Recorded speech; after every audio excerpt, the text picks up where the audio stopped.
Gilles Tchamba, Congo-Brazzaville, président-directeur général du groupe Larcher. Je suis du Congo-Brazzaville. Je suis un pur produit du Congo. J'ai fait toutes mes classes au Congo. Je ne suis jamais sorti du Congo avant 2011. Je suis quelqu'un de passionné de l'Afrique, passionné de la finance, passionné du Congo. Et en 2021, j'ai décidé avec des amis de m'engager dans une aventure, c'est Larcher. Pour me définir, ce serait la même chose que pour Larcher. C'est vraiment passion, audace, désir d'éternité. Quand je parle de passion, c'est pour dire qu'on est passionné pour l'Afrique. Quand je parle d'audace, c'est pour dire qu'on ne se contente pas. On se dit, la planète appartient à tous les êtres humains qui y sont. Nous sommes tous copropriétaires de cette planète. Et quand je parle de désir d'éternité, c'est parce que je n'oublie pas que j'ai cette responsabilité de pouvoir travailler à faire entrer l'Afrique dans l'histoire et de se dire que nous ne sommes pas là que pour faire des projets de 100 ans, nous ne sommes pas là que pour faire des projets de 50, de 30 ans, nous sommes là aussi pour pouvoir faire des projets qui vont résonner dans l'éternité. Notre rôle à nous, vraiment, c'est créer des passerelles entre ceux qui ont des capacités de financement et ceux qui ont des besoins de financement. Notre rôle à nous, c'est de faire se rencontrer ces deux mondes. Le monde de la liquidité qui est oisive et le monde des projets qui sont là et qui sont censés avoir un impact.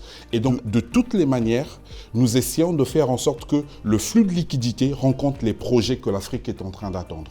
Nous sommes une institution financière, mais j'aime bien dire qu'on est plus que ça. Parce qu'au-delà d'être une boîte qui fait du chiffre, on se voit, nous, comme une institution qui est à la fois missionnaire et visionnaire. Larcher, c'est aujourd'hui 150 collaborateurs. C'est 3500 milliards de fonds levés dans la sous-région de 2021 à aujourd'hui. En 5 ans, 3500 milliards. Pour une boîte qui a 5 ans d'existence, je pense que ce n'est pas un petit succès. C'est une boîte qui commence avec l'équivalent de 15 000 euros de capital au départ et qui aujourd'hui se trouve à 2 200 000 euros de capital. Et 2 200 000 euros qui sont le résultat juste de l'énergie que nous avons mis, de l'intelligence que nous avons mis à disposition de notre projet.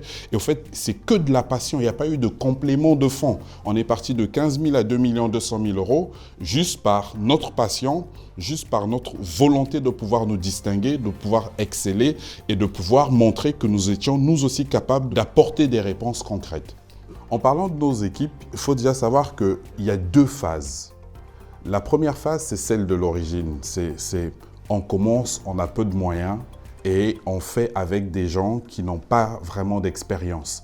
Mais ils ont une chose qui est importante au fait, c'est qu'ils sont passionnés de l'Afrique. Donc on sélectionne des personnes qui ont une passion et c'est avec ces personnes qui sont passionnées qu'on démarre au fait notre activité. Et c'est une activité qui est nourrie, mais vraiment de passion, de compétences aussi, oui, mais avec beaucoup plus de passion. Quand on a commencé à prendre une taille systémique, on s'est dit, OK, il faut qu'on sorte du statut de start-up pour entrer dans une autre dimension parce qu'on ne peut pas continuer de travailler comme si on était juste une start-up. Et donc, on est passé à une deuxième phase. Cette phase-là, ça a été une phase de grand recrutement. Recrutement de seniors qui ont une grande expérience et qui viennent pour encadrer au fait les jeunes qui sont chez nous. Et ces seniors, on va les chercher, mais on les recherche à la compétence et à la passion. La compétence, l'expérience et la passion pour l'Afrique. Parce que la passion, c'est ce qu'il y a de plus important dans notre politique de recrutement. Quand on commence, nous on dit qu'on veut être une société de bourse. Au fait, quand on commence Larcher, on commence d'abord hors du cadre du statut de la société de bourse. Et après, quand on a un ou deux succès, on se dit on veut mettre en place une société de bourse. Quand on commence avec notre aventure société de bourse, on nous dit qu'il y a de grandes sociétés de bourse qui existent déjà. Il y en a qui ont une expérience, il y en a qui appartiennent à des groupes bancaires, qui ont un grand soutien et que ce serait difficile pour nous de faire mieux. Mais la preuve aujourd'hui, c'est qu'on a une salle de marché qui est très dynamique. Je pense que la moyenne d'âge doit tourner autour de 25 ans. Mais ces jeunes-là font un travail extraordinaire et ils n'ont pas d'égal. Il n'y a pas une salle de marché qui a la dimension de la nôtre et il n'y a pas une salle de marché qui a les résultats de la nôtre. Quand on commence l'aventure, au départ, il y a de la difficulté. C'est ce qui fait que je sois obligé de tout arrêter pour rejoindre à l'équipe. Mais très vite, on commence à enregistrer des succès. Mais à quel moment ça a pris une dimension, je dirais, exponentielle? Très curieusement, c'est au moment où on a été le plus confronté à l'adversité. J'ai vu des équipes se ressouder, j'ai vu un engagement que je n'avais pas soupçonné venir de la part de mes équipes. Et ça, c'est une très grande leçon. Ça m'a appris une chose, c'est que le leader n'est pas le seul qui drive au fait, mais il y a comme un esprit qui a été engendré par l'adversité qui a fait que nous sommes allés au-delà de ce que même nous espérions. Et donc à partir de ce moment-là, c'est plutôt que l'adversité, plutôt que de nous arrêter, elle nous a donné la capacité de montrer que nous étions pas seulement une boîte qui était rentable, mais qui était en train de prendre une envergure systémique. Et c'est ce que nous sommes en train de devenir et c'est ce que nous n'allons pas arrêter de continuer d'être. Et nous, notre entêtement, c'est de dire, nous allons continuer de bien travailler pour qu'ils comprennent que nos succès ne sont pas ponctuels, ils vont s'inscrire dans la durée. Et ce n'est que de cette manière que nous allons changer le narratif pour apprendre aux gens que oui, de notre sous-région, des success stories peuvent émerger, de notre sous-région, des entreprises leaders peuvent aussi également émerger. Une idée révolutionnaire, normalement, on dit souvent qu'elle passe par 3 étapes. La première étape, c'est qu'elle est absurde. La seconde, c'est qu'elle devient dangereuse. La troisième et dernière étape, c'est qu'elle est évidente. À la fin, on se dit, oui, c'était normal, c'était facile, c'était simple. Mais au départ, c'est absurde. Quand je regarde les débuts de l'Archer, c'était arrêté. Il y a des gens qui ont déjà fait. Vous ne pouvez pas aujourd'hui venir et dire que vous voulez être une boîte qui va être de classe mondiale. On ne l'est pas encore. Mais au fait, les succès que nous avons nous encouragent à nous entêter dans cette direction-là. Le groupe, l'Archer, dans ses tout débuts, a commencé par travailler au financement de l'économie, mais en s'orientant principalement sur les États, les municipalités, les corporates, les banques de développement, les fonds de garantie. C'est l'Afrique d'en haut. Mais quand on regarde un peu notre tissu économique, on se rend compte que 70% du tissu économique, ce sont les PME.